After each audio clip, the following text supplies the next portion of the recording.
వసుదేవసుతం దేవం కంసచాణూరమర్దనం దేవకీ పరమానందం కృష్ణం వందే జగద్గురుం. శ్రీ రాధాకృష్ణాభ్యాం నమ. కృష్ణం వందే జగద్గురుం, అర్జునం వందే జగదేక వీరం. ఓం శ్రీ ధర్మశాస్త్రాయ నమ. స్వామియే శరణమయ్యప్ప. మనము ఈ యొక్క శనిగ్రహము వక్రించి మనకి మీనరాశిలో ఉన్నాడు. మరి కార్తీక మాసం వచ్చేసరికి భక్తులంతా కూడా, అయ్యప్ప స్వామి భక్తులంతా కూడా నల్లని వస్త్రాలు ధరించి మనం అయ్యప్ప స్వామి కొండ మీదకి వెళ్తాం. అయితే ఈ నల్లది అనేటటువంటి వస్త్రాలు అజ్ఞానంలో ఉన్నారు. ఆ అజ్ఞానాన్ని పోగొట్టుకోవడం కోసం మనం అయ్యప్ప కొండకి వెళుతున్నాం, నల్లని వస్త్రాలు ధరిస్తున్నాం, జ్ఞానం ఇస్తాడు అని పండితులు చెప్తూ ఉంటారు. ఇదంతా పక్కన పడేసేయండి. ఇప్పుడు జ్ఞానం ఎవరికి అవసరం లేదు. ఇప్పుడు అందరికి కావాల్సింది ఏంటండి? డబ్బు, భౌతిక లోకంలో ఉన్నటువంటి సమస్యల పరిష్కారం అవ్వాలి. ఇది అయ్యప్ప స్వామి చేయగలడా? ఇది శనీశ్వరుడు చేయగలడా? ఇది ప్రశ్న, డైరెక్ట్ ప్రశ్న. నీకేంటి నాకేంటి, అది ఆ టైప్ అన్నమాట. అయితే ఖచ్చితంగా చేయగలుగుతాడు. ఈ డబ్బులు ఒక్కొక్కళ్ళు అవలేలగా సంపాదించేస్తారు. ఎందుకని? వాళ్ళకి ధనకారకుడు స్ట్రాంగ్గా ఉండడము, లేకపోతే ధనాధిపతి మనకి అక్కడ శుభగ్రహాలు ఉండడము, ధనానికి సంబంధించినటువంటి స్థానాన్ని పాపగ్రహాలు చూడకుండా ఉండడం, ఇలాంటివన్నీ ఉండడం వల్ల వాళ్ళకి ఈజీ ఎర్నింగ్, ఈజీ మనీ వస్తుంది. కానీ చాలామంది చూడండి, మేము ధర్మంగా ఉన్నామండి, చాలా కష్టపడుతున్నాం మేము వృత్తిలో, అయినా సరే ఈజీ మనీ రావడం లేదు, చాలా ఆ జీతం 10,000 సరిగ్గా రావట్లేదు, మేము కృషి చేస్తున్నామండి కానీ ఫలితం ఉండట్లేదని అనేటటువంటి బాధపడేటటువంటి వాళ్ళు చాలామంది ఉన్నారు. అయితే దీనికి కారణం ఏంటంటే మన గ్రహ సంపుటేనండి. ఈ గ్రహ సంపుటి ఉంటే ఇంక ఇంతేనండి గురుగారు జీవితాంతం ఇంతేనా అంటే ఇంతే, మరి తప్పదు. కానీ under special discretion power of lord Saturn and under the special discretion powers of lord Ayyappa, your evil effects can be nullified. అంటే అయ్యప్ప స్వామి తలుచుకున్నా లేదా శనీశ్వరుడు తలుచుకున్నా మనకున్నటువంటి ధనం రావడానికి అవరోధమైనటువంటి గ్రహాలు ఏవైతే ఉన్నాయో వాటిలన్నింటినీ ప్యాసిఫై చేసి ఆ మ్యాలిఫిక్స్ని, ఆ చెడ్డగ్రహాలన్నీ తీసేసి ఏ ఏ గ్రహా అరిష్టస్థానగతా తేషాం గ్రహాణం శుభ ఏకాదశ స్థాన ఫలాభ్యాప్త్యర్థం. ఏ గ్రహాలైతే చెడ్డ స్థానాల్లో ఉన్నాయో ఆ గ్రహాలన్నింటినీ కూడా శుభస్థానాల్లోకి మనం రప్పించగలుగుతాము అని చెప్పేసి ఈ శాస్త్ర వచనం అన్నమాట. కాబట్టి ఆ రకంగా అయ్యప్ప స్వామి 41 రోజులు మనం ఎవరైతే దీక్షగా చేస్తామో, మండల దీక్షతో అయ్యప్ప స్వామి వారి యొక్క ఆరాధన, ఖచ్చితంగా వాళ్ళ యొక్క సమస్యలన్నీ కూడా తీరుపుతాయండి.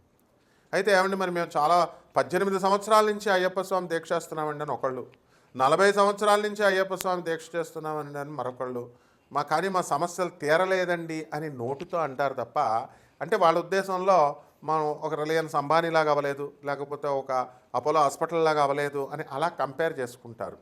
అలా కాదు.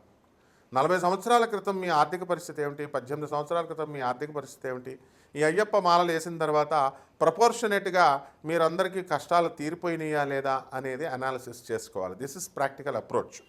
ఈ ప్రాక్టికల్ అప్రోచ్ని ఇచ్చేదే శనీశ్వరుడు అనమాట. అందువలన శనీశ్వర స్వాముల వారు ఏంటంటే అటానమస్ ప్లానెట్ అని చాలాసార్లు చెప్పాను నేను. స్వతంత్ర నిర్ణయాలు తీసుకుంటాడు. ఆయన ఒకానొక సందర్భంలో ఆయన అహంకరించినప్పుడు, శ్రీ బ్రహ్మ విష్ణు మహేశ్వరుని ఎదిరించినప్పుడు శ్రీమన్నారాయణమూర్తి శ్రీకృష్ణ పరమాత్మల వారు ఆయన అహంకారాన్ని భగ్నం చేస్తాడు. విష్ణుమూర్తి ఆయన కాలు ఎరగొట్టేస్తాడు. ఆ తర్వాత ఆయన పశ్చాత్తాపంతో శనీశ్వరుడు మరి తపస్సు చేసుకొని నవగ్రహాలలోకెల్లా గొప్ప స్థానాన్ని సంపాదించాడు. తన తండ్రి అయినటువంటి సూర్యుడి కంటే కూడా ఉచ్చస్థితిలో ఉండే విధంగా, ఆ గ్రహం ఎత్తులో ఉండే విధంగా ఆయన తన వ్యక్తిత్వ నిర్మాణాన్ని చేసుకున్నాడు.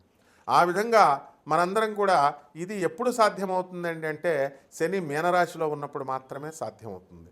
12 సంవత్సరాలు కాదండి, ఇలా రావాలి అంటే 30 సంవత్సరాలు పడుతుంది ఒక చక్రం రావడానికి.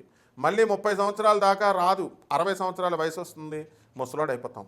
కాబట్టి మళ్ళీ ఇంకొక 30 సంవత్సరాలకు వస్తుంది, 90 సంవత్సరాలు వస్తుంది, పైకి టపా కట్టేస్తాం.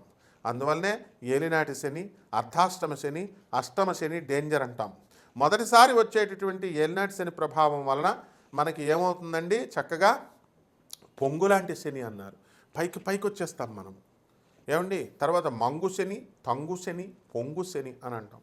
మొదటిసారి మన చిన్నతనంలో వచ్చేస్తుంది, దాన్ని ఏంటంటే మంగు శని అంటాం. మంగు శని అంటే ఏంటండి, పడుకుని ఉంటుంది, అంటే స్లోగా వస్తుంది. రెండోసారి ఎవ్వరికైనా సరే ఏలినాటి శని, పొంగు శని అంటే మంచి యవ్వనంలో ఉంటాడు, మదమెక్కిపోయినటువంటి వాళ్ళు కూడా ఉంటారు, యవ్వనంలో కామంతో ఉన్నటువంటి వాళ్ళు ఉంటారు. అటువంటి వాళ్ళందరికీ కూడా పెళ్ళిళ్ళు అవుతాయి, కోరికలు తీరతాయి, బిల్డింగ్లు కడతారు, సంపాదన పెరుగుతుంది. అండ్ ఉచ్చనీచాలు తెలియకుండా, అంటే డబ్బు వచ్చినప్పుడు మనకి మదం ఎక్కుతుంది. మదం ఎక్కినప్పుడు మనకి పేదవాళ్ళు కనబడరు, వికలాంగులు కనబడరు, తర్వాత వీళ్ళు కనబడరు, ఎవరు సాధువులు కనబడరు. ఎంతసేపు 4 బిల్డింగ్లు కట్టాలా, 6 బిల్డింగ్లు కట్టాలా, ప్రేమ వ్యవహారాల్లో సఫలం అవ్వాలా, లవర్ అడిగితే బంగారాలు కొనాలా, లేకపోతే పిజ్జాలు బర్గర్లు రెస్టారెంట్స్కి తిప్పాలా, ఈ టైపులో ఉంటారు తప్ప ఆ పొంగు శని వచ్చినప్పుడు, శనీశ్వరుడు మనకిచ్చినప్పుడు ధర్మంగా మనం ఉందాము, కలి యొక్క కబ్జాలోకి వెళ్ళకూడదు. You should not go in to the clutches of Saturn, clutches of కలి పురుష. అంతేగాని కృష్ణుడి పార్టీలో ఉండాలా అని ఎవ్వరూ అనుకోరు, ధర్మం వైపు ఉండాలని. అలాగే 3వ శని వచ్చేసరికి తంగు శని, అంటే ఏం చేస్తుందంటే పడుకోబెట్టేస్తుంది, చంపేస్తుంది మనల్ని. అందువల్ల తంగు, మంగు, పొంగు 3 ఉంటాయి. అలాగే అర్ధాష్టమ అష్టమ శనుల్లో మనకి లైఫ్కి డిసిప్లిన్ నేర్పిస్తుంది, కష్టాలను ఇస్తుంది. ఆ కష్టాలను ఇచ్చినప్పుడు మళ్ళీ 2వసారి 3వసారి మనం ప్రయత్నించాలనేటటువంటి దాన్ని నేర్పిస్తుంది. కాబట్టి ఈ యొక్క అయ్యప్ప స్వామి దీక్షల్లో ఎవరైతే 41 రోజులు మన కఠిన నియమాలతో ఉన్నప్పుడు సాధన చేసినప్పుడు తప్పకుండా వాళ్ళ ఆత్మవిశ్వాసం బాగుంటే వాళ్ళ కోరికలన్నీ కూడా తీరిపోతాయండి, అయ్యప్ప స్వామి తీర్చేస్తాడు. మీరు ఎందుకు చేస్తున్నారండి 41 రోజులు అసలు దీక్ష? సప్తాహ దీక్షతో పరీక్షిత్ మహారాజు శాపం వచ్చింది ఆయనకి. 7 రోజుల్లో ఆ సర్పరాజు అయినటువంటి తక్షకుడే నిన్నొచ్చి కాటు వేస్తాడని ఒక ఋషి కుమారుడు శాపం పెట్టిన తర్వాత అతను 47 రోజుల్లో మోక్షం వస్తుందా, అసలు జీవిత పరమార్థం తీరుతుందా అని చెప్పి జనమేజయుడిని, శుకుణ్ణి, వ్యాస మహర్షిని అందరినీ పిలిచినప్పుడు శుకబ్రహ్మ వచ్చి భాగవత సప్తాహం చేసినప్పుడు సప్తాహ దీక్షతో అతనికి మోక్షం వచ్చింది. అప్పుడు కూడా పరీక్షిత్ మహారాజు ఏమడుగుతాడంటే 7 రోజులు చేయాల్సిందేనా అండి, లేదా ఒక్క రోజులో ఎప్పుడైనా 7 రోజుల్లో మనకి మోక్షం వచ్చినటువంటి ఉదంతాలు చరిత్రలో ఉన్నాయా అని అడిగితే, పిచ్చోడా, ఒక్క క్షణంలో కూడా ఉందిరా భాగవతంలో, కృష్ణ అనేటువంటి నామాన్ని జపించితే ఒక్క నిమిషంలోనే మరుక్షణంలో కూడా మోక్షం పొందినటువంటి ఉదంతాలు ఉన్నాయి అని చెప్పేసి శుకబ్రహ్మల వారు భాగవత ప్రామాణికంగా తీసుకొని చూపించారు. కాబట్టి ఇంత అథారిటేటివ్గా చూపించారు, ఎంత అథెంటిక్గా చూపించారు. కాబట్టి మనము అయ్యప్ప స్వామి ధర్మశాస్త్ర, అంటే ధర్మాన్ని శాసిస్తాడు ఆయన. అందువలన ధర్మం వైపు నడుచుకున్నటువంటి వాళ్ళకి ఖచ్చితంగా ఆయన కోరికలు తీరుస్తాడు. శనీశ్వరుడు కూడా న్యాయ దేవత, ధర్మ దేవత. అందువలన వీళ్ళిద్దరికీ కూడా చాలా పోలికలు ఉంటాయన్నమాట. అందువలన మహిషము ఆయన ఏం చేశాడు, మనకి మహిషాసురుడిని చంపాడు. మహిషిని, ఆయన భార్య అయినటువంటి మహిషి అజ్ఞానాంధకారంలో ఉంటే ఏం చేస్తామండి మనం, ఎవరు చెప్పింది వినం. దొన్నపోత అవతారం అంటే ఏంటండి? దొన్నపోత అవతారం అంటే వాళ్ళు మూర్ఖత్వం వచ్చేస్తుంది. మానవుడు మృగంగా మారి ఎవరి తల్లిదండ్రులు చెప్పిన మాట వినకుండా, తల్లిదండ్రులకు తిండి పెట్టకుండా, చిన్నప్పుడు తల్లిదండ్రులు పాఠాలు బాగా చదువుకోరా అంటే స్కూల్కి వెళ్లకుండా, చదువుకోకుండా ఎదిరిస్తాడు. మధ్యలో ఉద్యోగం రాలేదని ఆ తర్వాత బాధపడుతూ ఉంటాడు. పెళ్ళం మాట వెండు, తాగొద్దురా చచ్చిపోతామంటే తాగుతాడు. ఆ తర్వాత స్నేహితులతో మంచిగా ఇచ్చేస్తాడు, ఎంజాయ్ చేస్తాడు. వార్ధక్యం కబలిస్తుంది, తర్వాత మనిషి చనిపోతాడు. పిల్లలకు పాపం ఆస్తులు సంపాదించలేదని వాళ్ళు తిట్టుకుంటారు. ఈ సంసార జంజాటం ఇలా జరుగుతూ ఉంటుంది కదా. ఇవన్నీ కూడా మూర్ఖత్వం. ఎందువల్ల చిన్నప్పుడు తల్లిదండ్రులు చెప్పినప్పుడు, చిన్నప్పుడు మేస్టారులు చెప్పినప్పుడు, గురువులు చెప్పినప్పుడు, పెద్ద అయిన తర్వాత ఆధ్యాత్మిక గురువులు, అంటే ఒక ఆధ్యాత్మిక గురువులు అంటే మీకు దొరికే ప్రతి ఒక్కళ్ళు కాదు నాయన. జగద్గురువులైనటువంటి ఆదిశంకరులు, వివేకానందుడు, ప్రభాత్ రంజన్ సర్కార్, ఆనందమూర్తి గారు, అలాగే పరమహంస యోగానందుల వారు, ఇటువంటి రమణ మహర్షి, ఇటువంటి మహానుభావులు చెప్పినటువంటి గురువులు చెప్పినటువంటి ఐడియాలజీని మీరు ఫాలో కాకుండా మీ ఇష్టానుసారంగా చేసుకుంటే అప్పుడు ఏమవుతుందండి, కష్టాలు అనేటటువంటివి వస్తాయి. కాబట్టి ఈ రకంగా మనము ఈ మహిషము అంటే అదే అర్థం, మూర్ఖత్వము అని అర్థం.